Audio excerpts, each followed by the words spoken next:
अनेकों हकीम, अनेकों वैद मेरी सेवा में खड़े कर दिया करती थी और एक ही बात कहती थी, अरे वो ब्रजवासियों, अरे वो वैदो, आज देखो मेरे लाला ने एक रोटी कम कैसे खाई है?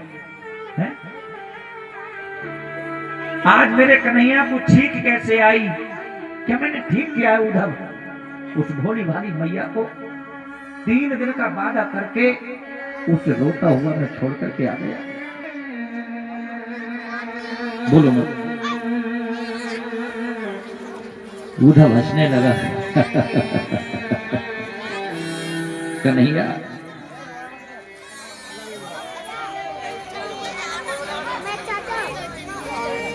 उन अनपढ़ गंवार ब्रजवासियों के लिए तुम इतना सोच रहे हो, इतना रो रही हो है? जो पढ़ने नहीं गए, जिन्हें कोई ज्ञान नहीं है, भगवान कहने लगे, अरे उद्धव बड़ा अभिमान है तुझे, तू मेरे ब्रजवासियों को अनपढ़ बता रहा है, तू मेरे उन प्राणों को अनपढ़ बता रहा है। उद्धव वो अनपढ़ नहीं है, वो गंवार नहीं है।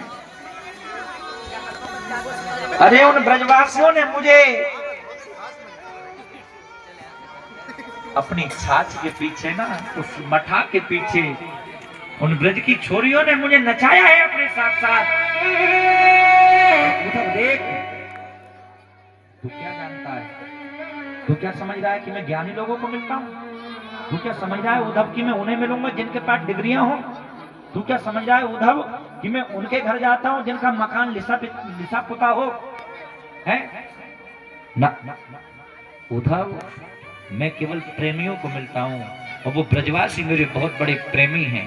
याद रखना भक्तों, इस तरह से भगवान ने उद्धव से कहा, उद्धव तू जा और मेरा पत्र ले जा, और पत्र ले जा करके मेरा समाचार दे देना उनसे, और उनका समाचार मुझे आकर के सुना देना। मैं नहीं जाऊंगा, क्योंकि मैं अगर ब्रज चला गया तो दोबारा वो मुझे कभी वापस आने नहीं देंगे।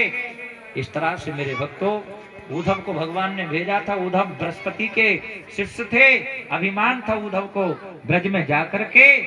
उद्धव के मन का जो अभिमान था वो सारा का सारा वहां पर ब्रजवासियों से मिलकर के उद्धव के हृदय का अभिमान दूर हो गया। बोलो गोविंद। कन्हैया लाल की। अब भगवान ने अपने लिए एक नई नगरी बनाई है। कौन सी नगरी? जिस नगरी का नाम है द्वारिका नगरी। द्वारिका में भगवान रह रहे हैं, यहाँ के भगवान राजा बन गए। अब भगवान ने सोचा कि हमें विवाह करना चाहिए। क्या करना चाहिए? जोर से बोलो, विवाह। अब कोई रिश्ते वाला नहीं आता है, इनका विवाह कैसे हो? अरे विवाह कब होगा? क्यों मैया? जब कोई रिश्ता वाला आएगा। रिश्ता क्यों नहीं आ रहा है? क्योंकि कभी माखन चुराना, कभी चीर चुराना, कभी किसी राक्षस के साथ शूटिंग करना, तो ये फेमस हो गए ज्यादा, इसलिए कोई भी इनका रिश्ता लेकर के आता नहीं है। ऐसी बात नहीं है कि हमारे कन्हैया की शादी नहीं भई है। हमारे कन्हैया की जो इतनी शादी भई है, किसी की भई नहीं है अब तक। कितनी पत्नियां थी भगवान की? 16,000। कितनी? 16,000 कितनी? 100।